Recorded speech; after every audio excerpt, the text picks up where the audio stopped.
polls. What issues they are going to see on the ballot in Athens. Plus, Kentucky's governor race is in the spotlight as the country watches to see if the red state turns blue. And in sports, the Ohio men's and women's basketball teams begin their seasons tonight. Newswatch starts right now.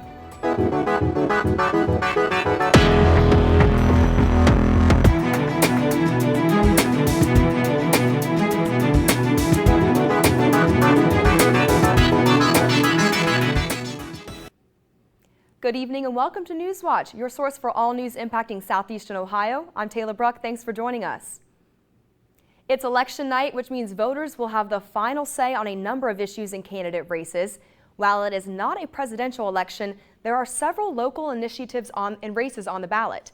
To start locally, 2 candidates are running for mayor of Athens. This was not the case 4 years ago when the current mayor, Steve Patterson, ran unopposed. This year, socialist Damon Crane is the challenger. Plus, 3 first-time candidates are looking to win at-large seats on Athens City Council. Beth Clodfelter, a Democrat, and independents Ellie Hamrick and Chris Monday have been campaigning to win one of the 3 open seats. The seats are currently held by incumbent Sarah Grace, Patrick McGee, and Peter Kotsis. Some other initiatives voters will see include a variety of tax levies that would provide funding for things like children's services, the libraries, and emergency medical services. For more details about those ballot issues, visit our website, woub.org. And tonight, the polls will close in about an hour, so stay tuned to WOUB for election updates. We will be posting all night and covering results live on Facebook. You can find us there at WOUB Public Media. And moving to the southern part of our coverage area, the governor race in Kentucky is coming to a head today. The state's Democratic Attorney General Andy Beshear is running against current Republican Governor Matt Bevin. Bevin's strategy to hold on to his seat has been to focus his campaign on national issues like anti-abortion and anti-illegal immigration, as well as tying himself strongly to President Trump. As CNN's Evan McMorris Santorio reports, this race is being watched closely to see if the impeachment inquiry in Washington will affect voters in 2020.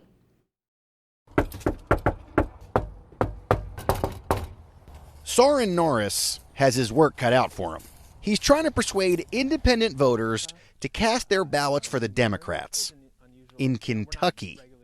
Can you teach me the official door knocker knock, which is it's like a dunk, dunk, dunk, dunk, dunk, dunk. That's how you do it? Yeah, well, you want it to be very firm and loud so they come to the door. But if you just do the straight loud, it sounds like a police knocking on the door. So that's why we do that. So shaving a haircut, not a cop. The gubernatorial election here is one of 2 governor's races taking place today, in addition to the high-profile battle for control of the Virginia state legislature. The motion to reconsider is laid upon the table.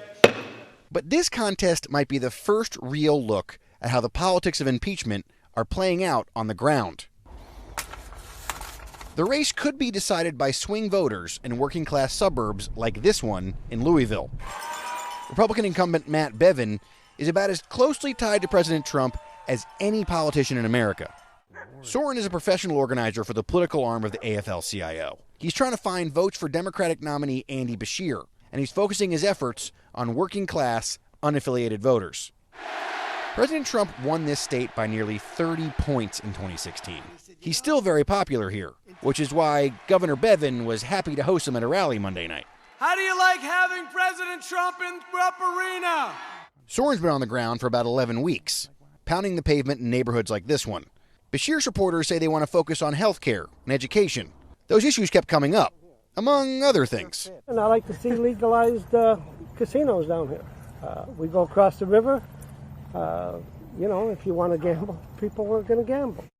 When Soren started here, there was no impeachment inquiry. He's not convinced it'll have any impact on this governor's race. For this election, I don't think it's changed much. It's not really on the forefront of the typical voter's mind here in Kentucky. Again, they're focused on their kitchen table issues. But the Beshear voters he encountered think differently. Are Democrats helping you out by doing this impeachment thing right ahead of your gubernatorial election? Probably not here in Kentucky, but I'm glad it's coming out. Independent voter Marianne Truman still hasn't made up her mind about Tuesday's election. She voted for Bevin the last time, and she voted for Trump in 2016. But she's not excited about either of them anymore. I'm not sure whether to vote Republican or Democrat because I don't like either one of them. As the impeachment process takes over Washington, how it plays out at the ballot box is still anyone's guess. Impeachment, whatever. They're going to do whatever they're going to do. And I just want somebody that's going to stand up for us.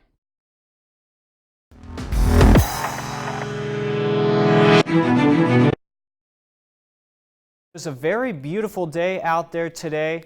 It is still pretty warm out there right now. Weather graphics are not coming up for some reason, but it is about 50. Temperatures are in the upper 40s and lower 50s all across the area under mainly clear skies, and clouds will clear as we go throughout the night. Temperatures will generally be in the upper 40s and lower 50s all across the area. 47 in Columbus, 47 in Newark, 45 in Cambridge, 47 in New Martinsville. Again, all under mainly clear to partly cloudy skies. But the highlights for the next couple of days, the weather is about to change. We have a brief warm-up coming in for tomorrow. Snow chances Thursday night and into Friday, and large Arctic air mass is moving in for next week. We'll talk all about that in my full forecast coming up in the next couple of minutes, Taylor. But it looks like it's going to be pretty wet and maybe rain changing over to snow on Thursday night. Oh man, everyone better keep their umbrellas handy. Thank you, Nicholas. Vendors at the Athens County Fair can continue to sell Confederate flag merchandise. A majority of the Athens County Agricultural Society members rejected the proposed ban in a vote Saturday. The proposed ban came after the group received criticism for the sale of Confederate flag merchandise at the fair. The ban was voted down 124 to 33. A former elementary school principal is scheduled to appear in court tomorrow after being accused of having sexual contact with children. Tri-Valley Local Schools placed Corey Marling on administrative leave in January. He is facing 11 felony charges. There are 6 victims included in the indictment. The indictment says the incidents happened in February 2014 and several months of 2018. A police detective is in critical condition after being shot during a drug operation in Dayton, Ohio. Officials say he was shot while serving a warrant last night. Officers also say they discovered a large amount of fentanyl at the house where the warrant was served, along with cash and weapons. 5 people were later detained and questioned by police. The wounded detective was part of a task force led by the Drug Enforcement Agency. Explosive comments made under oath in the impeachment inquiry are coming to light. Plus, as the inquiry continues to heat up, the Senate is quietly getting ready for a possible impeachment trial. Those stories after the break. Stay with us. Americans couldn't do anything in Iraq or Afghanistan without local people. I never thought I would ever become friends like this with an Iraqi. I told him, dude, when you leave, what's gonna happen to me? Violence in Iraq has reached the highest it has seen in years. Interpreters get killed because they were with the army. It's really dangerous. They need to get somewhere safe. I made a promise. I'm going to help him get here with his family. The interpreters.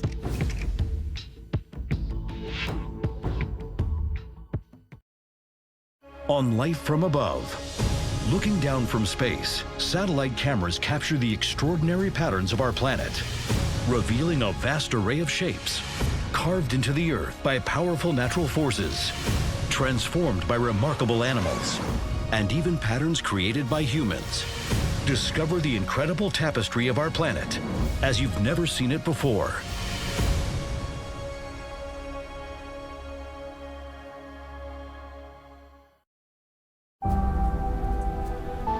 Nature's journey into the Okavango concludes. The river has run its course, and everyone is on the move. From hardy survivors to exiled hunters, experience one of the last places on Earth where giants can roam.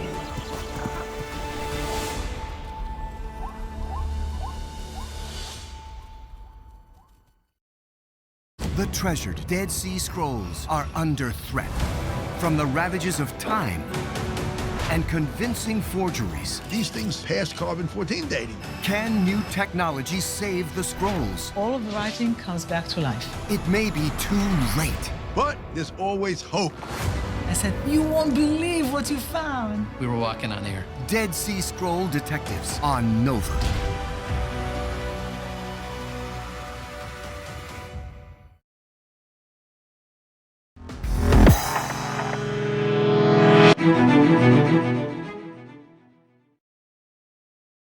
Several others injured after an ambush in Mexico. The group of American citizens were traveling to a wedding. A total of 3 cars were making the trip, and all 3 ambushed by criminal groups who shot and burned at least one of the vehicles with the victims inside. The victims are members of a Mormon community, and 2 of them were 8-month-old babies. Now family members want to know what happened and why. I think a lot of us are just speechless. My sister could actually see the smoke from her house, and they heard the gunshots. The FBI has offered to assist Mexico with the investigation. As for now, 7 of the injured children are being transported to a hospital in Tucson, Arizona for further treatment. The United States is officially leaving the Paris Climate Change Accord. Secretary of State Mike Pompeo released a statement to the United Nations and the public yesterday.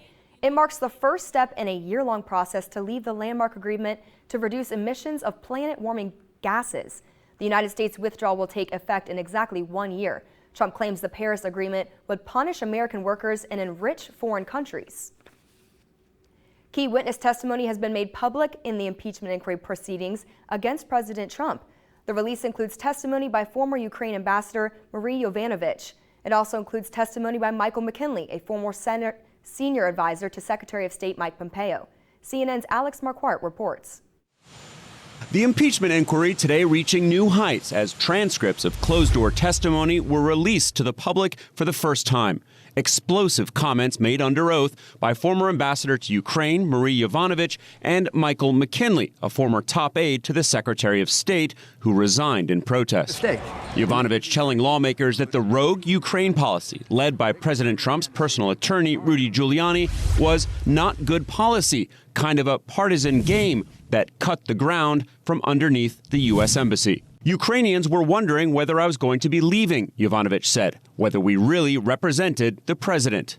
Yovanovitch said that late last year she learned from Ukrainian officials about a concerted campaign, that Giuliani and a former prosecutor had plans, and that they were going to, do things, including to me. A senior Ukrainian official warning her to watch her back. That smear campaign orchestrated by this irregular channel was successful in removing a U.S. ambassador and tarring her reputation. After repeated attacks from Trump allies like his son, Don Jr., and Giuliani, Yovanovitch, who is a 33-year veteran of the Foreign Service, went to Ambassador Gordon Sondland, a point man for the president on Ukraine, for advice. His response? You need to go big or go home. Tweet out there that you support the president and that all these are lies and everything else. McKinley, for his part, said he was disturbed by the implication that foreign governments were being approached to procure negative information on political opponents, and what appears to be the utilization of our ambassadors overseas to advance domestic political objectives. He went to Secretary of State Mike Pompeo 3 times for a show of support for Yovanovitch, but Pompeo didn't respond, which is directly at odds with what Pompeo told ABC News. I never heard him say a single thing about his concerns with respect to the decision. So you were never asked to put out not once, George, did Ambassador McKinley say something to me during that entire time period. Officials at the State Department were reluctant to show support, Yovanovitch said she was told, in case the rug would be pulled out from under them by Trump. Finally, Trump pulled Yovanovitch out of Ukraine in May. She said she was called at 1 o'clock in the morning and told to get on the next flight to Washington. I heard very, very bad things about it for a long period of time. Not good. The House released 2 more testimony transcripts today. This all comes after the House voted last week to move forward with public proceedings in the impeachment inquiry. And while those documents are coming out to the public, the Senate is quietly working on logistics in case there is a Senate trial. Talks are underway about a variety of details, like where Supreme Court Chief Justice John Roberts' office will be located during a trial. Staffers are preparing for 6-day work weeks, silence on the Senate floor, and a lack of other Senate business. Scientists call them ghost ponds, how researchers are working to restore wildlife in sunken areas. That story's still ahead. And weather-wise, it was pretty mild today, but that's all about to change over the next couple of days as an Arctic air mass makes its way into the area. I've got my full forecast coming up in the next couple of minutes, but first a look at stocks of local interest.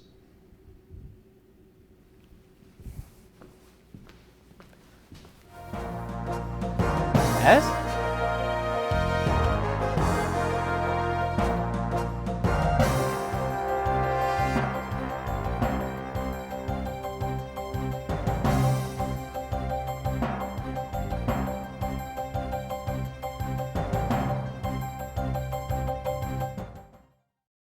Americans couldn't do anything in Iraq or Afghanistan without local people. I never thought I would ever become friends like this with an Iraqi. I told him, dude, when you leave, what's gonna happen to me?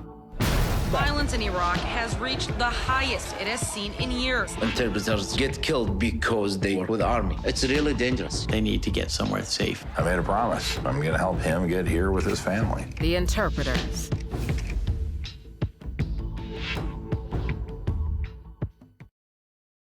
I was very scared about him having to deploy. This is the side of war you haven't seen. Hey, Daddy's got to go. The courageous story of military families. I love you so much. I love you. Back home, while time stands still.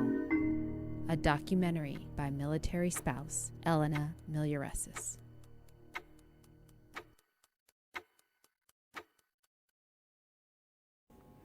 What's up? My name is Joseph Hennessy. I am the host of the 21st season of Gridiron Glory. We are super excited to be back on the air. Make sure to tune in every Friday night at 11:30 p.m. on WOUB PBS, and make sure to keep up with all of our social media on Facebook, Twitter, and on Snapchat. Now, just a couple of these teams. Does Jackson come out of the FAC? Is River Valley the dark horse? Who knows? Make sure to keep watching. And remember, there's nothing better than Friday nights and Gridiron Glory. The more data, the better the AI works. In the age of AI, where data is the new oil, China is the new Saudi Arabia. There will be a Chinese tech sector, and there will be an American tech sector. Machines are automating some of our skills. When I increase productivity through automation, jobs go away. It has pervaded so many elements of everyday life. How do we make it transparent and accountable?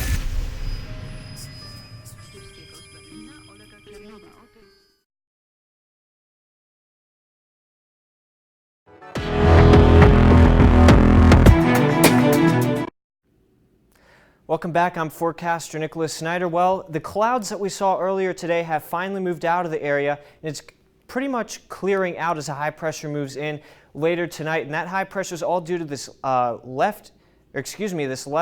this right exit region of the jet streak right here. That's what's driving that high pressure. And here it is right here on the map. We had a cold front come in earlier today. That brought in the rain we saw this morning, but that rain has since cleared out, and it's making way for a beautiful but also chilly night. But for tomorrow, a pleasant fall day. It's going to be absolutely beautiful. That high pressure will move in, and here it is on one of our high resolution models right there. There's that big blue H, and that means very pleasant weather as we go throughout the next couple of hours. So tonight, 29, a few clouds. It is winter coat season, so make sure you're bundling up as you're going out and about. Winds will be out of the west at 0 to 5 miles an hour. Mainly clear skies just about wherever you go. Temperatures will be in the upper 20s and lower 30s, again with mainly clear to partly cloudy skies all throughout the area. That high pressure will continue to dominate, move off to the east, but here's our next weather maker, this low pressure off to the west, and that's going to bring in chances of light snow. Now, some people may have heard that this is going to be a major winter storm. It is not. There is no need to worry about any snow accumulation anywhere within the viewing area over the next couple of days. Further up north in northern Ohio could maybe see about 1 to 3 inches of snow, but no major accumulation, if any, down here in southeastern Ohio, northeastern Kentucky, and northern West Virginia. Will remain mainly rain with a brief change over to snow on Thursday night. But for tomorrow, beautiful day. 52, partly cloudy. Will be a lot warmer today than it was, tomorrow than it was today. Winds will be out of the southeast at 5 to 10 miles an hour. Across the area, temperatures will generally be in the lower and middle 50s with the 49 here in New Lexington, all under mainly clear to partly cloudy skies. Just a beautiful day. There's that low pressure moving off to the east. It's going to create problems for the northeast. That's where the major snow is going to fall. But for next week, winter is coming. We have a polar trough, which is a big dip in the upper level jet stream, and that's going to bring in very cool temperatures. It's going to feel a lot more like January next week than November. And here's two of our long range models. There's that trough on the Euro model. Here's that trough on the GFS model. Highs could be only in the 20s by next Wednesday, and here it is on the 7-day temperature averages. Again, temperatures running about 20 to 25 degrees below average middle of next week. 10-day air masses, cooler air is advancing, but we'll warm you up briefly for Thursday before a brief cool down on Friday, and there's that big Arctic air mass for next Tuesday in the extended forecast. Friday, we have that isolated morning chance of snow again as that Low pressure moves out of the area. We warm you up briefly for the weekend before the cool down comes in for next week. So Taylor, it's going to be pretty chilly, and we have some chances of snow for Monday as well. Man, it's definitely getting chilly out there. Everyone better start gathering their winter coats and bundle up. Definitely. Thank you, Nicholas. Around the world, efforts are being made to reclaim wetlands that have been filled in to plant crops. A team of researchers and conservationists recently dug into barley and wheat fields in eastern England in search of lost ponds. Almost 90% of the world's wetlands disappeared over the past 3 centuries. Their disappearance can trigger emotional problems like rising floods and possible extinction for some animal species. Climate change could make this problem even worse. University College London professor Carl Sayer says restoring these ponds has been proven to be successful. Last 10 years we've been doing before and after surveys, and we've watched populations of dragonflies, of amphibians explode. We've seen farmland birds be drawn into these places. After ghost ponds are dug out, seeds from long buried water plants come to life. So far, hundreds of millions of dollars have been spent trying to reverse or at least slow down the losses. And now WOUB sports reporter Brian Kerp joins me. Now, Brian, tonight the Ohio men's basketball team starts a new era. That's right, Taylor. The Bobcats are on a road to face St. Bonaventure. It will be the first game under new head coach Jeff Bowles. It's going to be exciting to see what he can do this season. And then right after the break, the Ohio women's basketball team opens their season as they travel to face nationally ranked Syracuse at 8 o'clock. Hear from Bob Bolton when Newswatch returns. All right, looking forward to it. Thanks, Brian. Stay tuned to WOUB. Here's a look at what's coming up tonight on your public television station.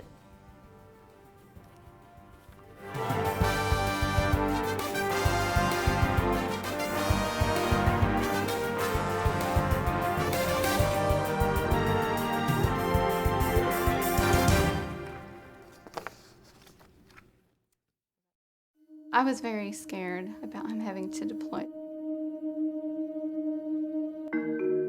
This is the side of war you haven't seen. Hey, Daddy's got to go. The courageous story of military families. I love you so much. I love you. Back home, while time stands still. A documentary by military spouse Elena Miliaresis.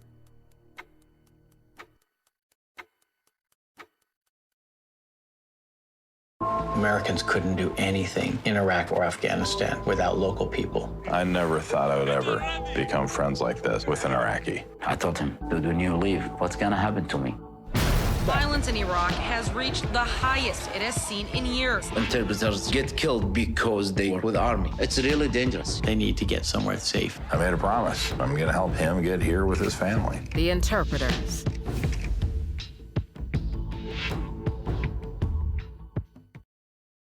Next time on Finding Your Roots, Family History, More Complicated Than Black or White. Journalist Brian Gumbel. He's a Confederate soldier? He was a rebel? Television producer Tanya Lewis-Lee. It's really astounding, but for him, I wouldn't be here. And journalist Suzanne Malveaux. Your fourth great-grandfather was a slave owner, a black slave owner. That's really tough. Ancestry that challenges assumptions. Shows you how stupid people are about race. Finding Your Roots.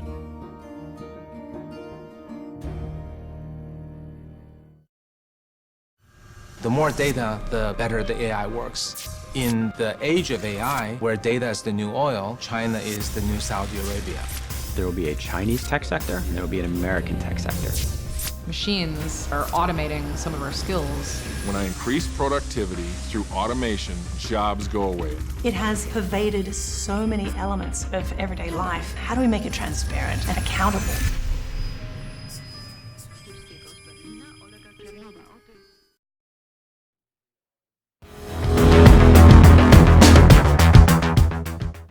Welcome back, I'm Brian Kerp. The Ohio women's basketball team isn't getting eased into its new season. The Bobcats have a tall task at hand tonight as they face 21st ranked Syracuse on the road. The Bobcats and the Orange have met 3 times previously, with Syracuse winning all 3 matchups. Their most recent meeting was in 2011 when Ohio fell to Syracuse on a neutral floor 81-70. Last season, Syracuse had a 25-win season with an NCAA tournament appearance. The Bobcats are coming off a 30-win season and a trip to the WNIT quarterfinals. The opening game will certainly be a challenge, but the Bobcats are preparing no differently. You know, probably a little bit more enthusiasm for playing a team from the ACC than from the GMAC. For me, it really doesn't make a whole lot of difference, but I think probably for young kids it does, so trying to make sure that we approach each game whether it's this game or the next game, with the same kind of deliverance, play the next game, whoever that happens to be, and we prepare. We didn't do any special ACC shooting drills today. We do the regular shooting drills, we do our regular stuff, and then we try to beat them. The official start of the Jeff Bowles era for the Bobcats is tonight. Like the women's team, the men's team will hit the road to New York, but they will be facing St. Bonaventure. Last season, the Bonnies were 18-16 overall with a 12-6 record in the Atlantic 10. St. Bonaventure also made an appearance in the A10 championship. The Bobcats will have 7 new faces on the floor this season, but returns key players such as Jay Preston, Ben Vanderplas, and Jordan Dardis. Like Bob Bolden, Bowles is taking it one game at a time with his program. The biggest thing we talk about is win the day, win the moment, go day by day, game by game, not to look forward, not to look backwards. And you can learn one of two ways. You can learn from winning, you can learn from losing. It's a lot better to learn from winning. And it's going to be a learning process, a growth process, game by game, day by day. And I think that's the best thing about these guys. 7 of them have never played Division I game. So we'll be learn something from the game tomorrow night, come back, try to get better from it. And, at some point it'll help us down the road. Tomorrow is a big day for Ohio football. Ohio and Miami will meet up in the 2019 edition of the Battle of the Bricks. Ohio fell to Miami in Oxford last year, so there's no doubt the Bobcats are looking for revenge this time around. Every rivalry is important, but this game has more than just bragging rights on the line. The winner of tomorrow's game will be in the driver's seat of the MAC East Division. After tomorrow, the Bobcats have 3 games remaining, 2 against MAC East teams as they face Bowling Green and Akron, so every game still has importance. Certainly the team that wins this game will take a big step forward. And so, the fact that it's a rivalry between the 2 schools is great. I think that certainly adds to it.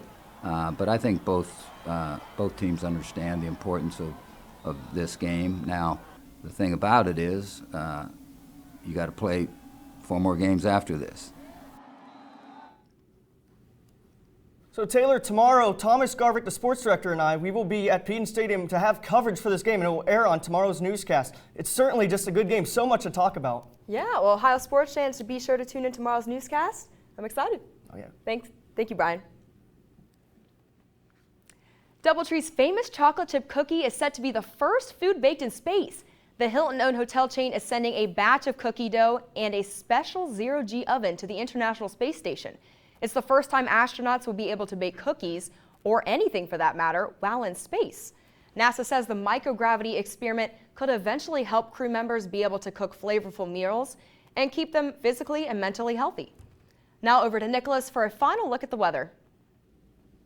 Thanks, Taylor. A beautiful day tomorrow. 52 will be the high, partly cloudy, much warmer than it was today. Winds will be out of the southeast at 5 to 10 miles an hour. Across the area, temperatures will generally be in the upper 50s, maybe some lower 60s further south across the river. 55 in Ironton, 55 in Ripley, 49 in New Lexington, 52 here in Athens. Again, all just under mainly sunny to partly cloudy skies. And here's the extended forecast.